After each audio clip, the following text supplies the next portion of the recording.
Good afternoon, good morning, good night, whatever it is that you're listening to podcasts. My name is Eric Stefan Booth, and I wrote a book, more than one book, but I'm pushing this book. This is my new book. It came out about 3 weeks ago. Judas Priest 2, Parker, science fiction. Now, you want to know if there's any gays in it? No. But you never know. It's about hermaphrodites and all kinds of creatures that can do what they want to do. Bisexual creatures. Not really. It's a science fiction. It's about a 13-year-old kid who gets kidnapped by an android. Anyway, if you read Judas Priest 1 and you like that, you surely will like Judas Priest 2. So I'm putting that out there. But today, what's the conversation I have for you today? I have a friend. Yes, I got a friend.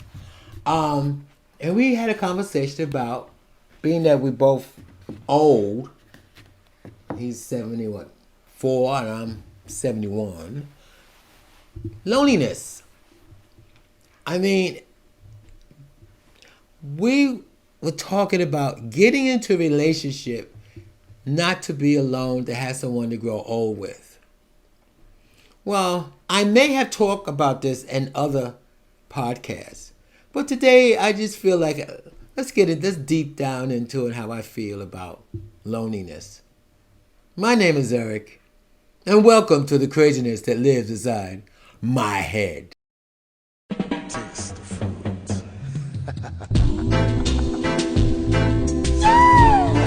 Yeah. All right. Well, first of all, I don't think I have a feeling of being lonely. I had an ex-boyfriend.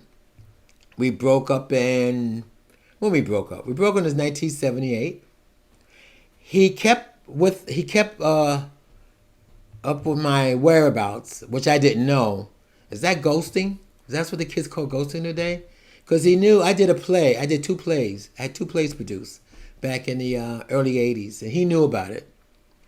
And the first bombing, I used to work on Wall Street, a block away from the World Trade Center. And the first bombing, those of you don't know, the young ones, the World Trade Center was bombed back in 1993. That was the first bombing it had. And everything was shut down. I had to walk to the village to get on the train. There was no all the electricity, everything in that area was shut down. We were put on lockdown, 1993. So anyway, I finally got home, and the phone rang. We didn't have cell phones then, guys. The phone rang, and I picked up the phone, and it was my ex from 1978. And I'm like, wow. In my mind, I said to him, how the hell did you get my number? But the reason why I probably didn't ask, we had, oh, look at this. Oh, my books fell. Is that a good sign? So anyway, he said he heard about the bombings and what happened. And I didn't ask him how he got my number because we had mutual friends. So I'm quite sure what's the sense of asking, So he said to me, he wanted to know, was there a void in my life? And I'm, void? What's void?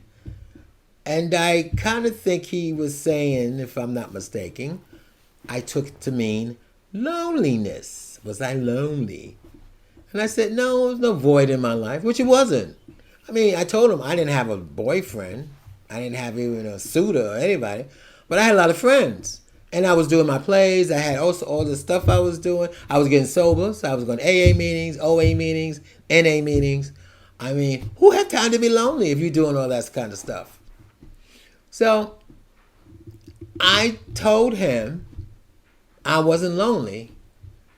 I said, but that's I wasn't having sex with anybody, but I wasn't lonely. Because sometimes being gay, a lot of men takes loneliness, meaning you're not getting sex. At the time, no, I wasn't having sex, but I wasn't lonely. I had too much things to do in my life. So me and my new friend of today, we're older. Back then I was like 30. Now I'm 40 years older. And I was asked the same question. You know, don't you want to get together? You don't want to be lonely all your life. Time is short and you don't know how long you're going to live. And you want to. And I'm like, okay, time is short. The way the doctors talked, I was over 400 pounds. Time was always short. I was always supposed to drop dead any minute, any moment. Even now. So anyway, I said, okay, but I don't want to rush into anything, even at my age. I mean, I think the most horrifying thing that I feel, if I were to meet somebody, and let's say fall in love, and gave up all this to be with them, and we live together for 2 or 3 years and find out that we're not compatible, and we can't stand each other, because living with someone is way different than seeing them. So anyway, dating them. So I said, no, I don't feel lonely. And I feel if you keep yourself, I'm not forcing myself to keep busy. I just like to do these things. I like writing books. I like talking to you guys. As if my mother was alive, you say, you like to make a fool out of yourself. That's why you like to know. No, I like doing this stuff. And yeah, I might get, that's not lonely. I might get horny, which I haven't been horny over a year. When they're shooting hormones up in your body for prostate cancer, that takes away all the horniness and all the sex and you had in your mind. I mean, it's a damn shame. I can see a naked black man with hairy body with a 10-inch dick, and I look at it, I'm like, what's new?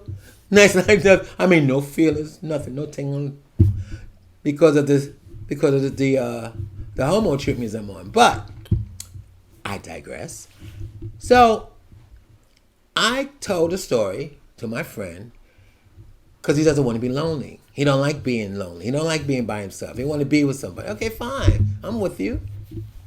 But don't expect me to just rush into these. I've seen so many. I'm 70 some years old. I've seen straight people, gay people. They rush into. I know one girl. She had a baby by this guy. They weren't married. They lived together for 5 years. Taking care of the kid. Lived together. Finally, they decided to get married. They got married. For some reason, they couldn't stand each other. And they got a divorce in 2 months. I mean, it's different. It's different. When you start living with somebody, start being with somebody, it's a different situation. The feelings are different. The dynamics of being together is different. So, all I have to say is this. Yes, I know, because my friend said there's a lot of people our age out there that are lonely.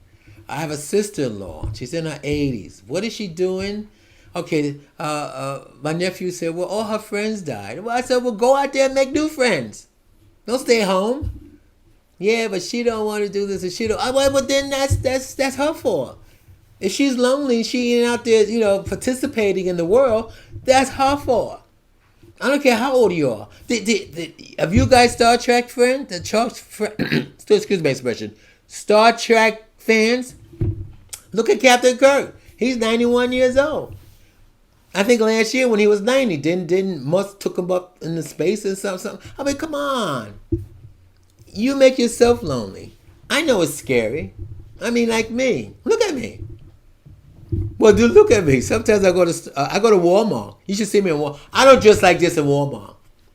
Sometimes I feel like going like this in Walmart. So anyway, I go to Walmart. I talk to strangers. I said, what was it? I think it was bacon. Bacon went up. And I turned to this woman. She doesn't know me. It's a white woman, too. She don't know who. She looked at me like I was crazy. I said to her, don't you know this bacon was just $2 cheaper last week? And I'm just ranting on and on and on. Finally, I looked at her face, and her face like she couldn't give a fuck. That's what she had in her face, like, I don't give a fuck. So I said to her, oh, I'm sorry. I talk to strangers. And I walked away. But anyway, I'm just ranting on. I just want to get this out because probably it's in my veins about making that big decision. Making that big decision. I had 2 guys in my life who wanted to marry me. Okay? I had 2. Now I got 3. So I turned down the last 2, but I understand you ain't getting any younger. If somebody want to marry you, you better marry him. But see, I can't think that way. I can't think that way. If I want to marry you, and I do like the guy a lot, very a lot. Don't worry about the sex. Like I said, I'm on this hormone stuff. Sex, I have no sex drive whatsoever. Hopefully, it said it takes a year for it to wear off. I took my last shot, so let's see what happens. Maybe a year from now, I'll be humping his bones. Anyway, my name is Eric, and thank you for listening to the craziness that lives inside my head. The journey that began in 2018 continues into the 2040s. Dr. Fernandez has found a way to infuse the God particle into the DNA and genes of a hybrid human. All that is left is extracting these DNA cells from the hybrid human.